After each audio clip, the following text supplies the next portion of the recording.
Hello, today we're going to talk about the word gaslighting because it's become very apparent to me that there's a ton of people running around using the word gaslight and they have no idea what it actually means. So let's just talk about where gaslight came from because this origin story actually covers pretty much everything we need to know about this word. The word gaslighting came from a play called Gaslight that was written in about the 1930s. It was written in a particularly dark period of the playwright's life. The play itself was set in old London, 1880 or so, at a time when there were still gas lights used in homes for lighting. And the story follows the kind of toxic relationship between a husband and a wife. The husband is doing lots and lots of shady things. He's leaving the house, he disappears for days at a time, and the wife doesn't know what's going on. She starts to suspect things, but then the husband starts telling her things to make her doubt herself. Picture, it's gone again. Yes. Where have you hidden it this time? I didn't take it. Why should I take it? It's no use to me. Why should you take other things? Pencils, knives. Hold on. Bella, where's the picture? She's very I'm not sure what's going on here. I don't really trust you. And this grows over the course of the story. Where's my letter? What letter? Eventually, a detective is introduced into the story because there's a murder that happens upstairs from the husband and the wife, and they're trying to find who the killer is. In the meantime, the husband is still disappearing and still doing weird things, and the wife starts to notice things like footsteps upstairs.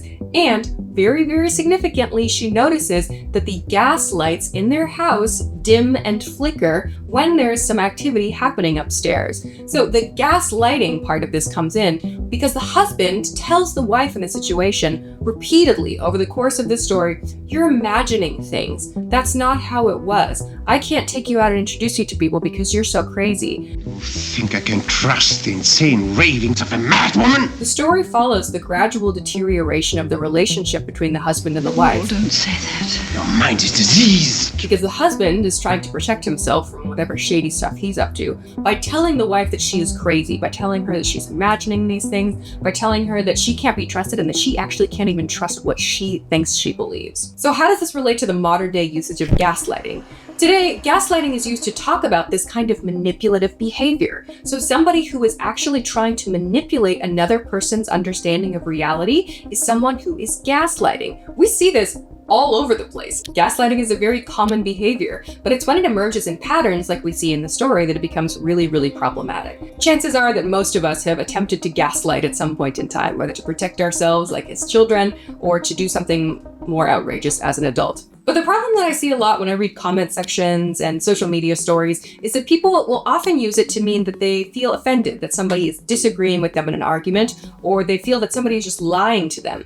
And this doesn't really get at the heart of what gaslighting is. When you are upset that you are losing an argument, you cannot just accuse the other person of gaslighting you because you think that they are disagreeing with you incorrectly. That's not gaslighting. To gaslight someone means to try to manipulate that person's sense of reality. It does not mean to disagree with them. It does not necessarily mean lying either. And just because somebody's talking fast or somebody's trying to hurl big words or trying to maybe even change the goalposts in an argument also does not mean that they are gaslighting. Trying to gaslight someone means trying to change or manipulate their understanding of reality. The type that we see in the story between the husband and the wife is a form of psychological abuse, where the husband gradually wears down the wife over time to make her not trust herself. This is a form of control. So these days, even if somebody lies to you and you catch them in the lie, it's not necessarily that they are gaslighting you. Yes, it's true, there are some cases where they could be trying to manipulate your understanding of reality. If you ask somebody, "Hey, why did you say that thing to me?" and they say, "I never said that thing to you,"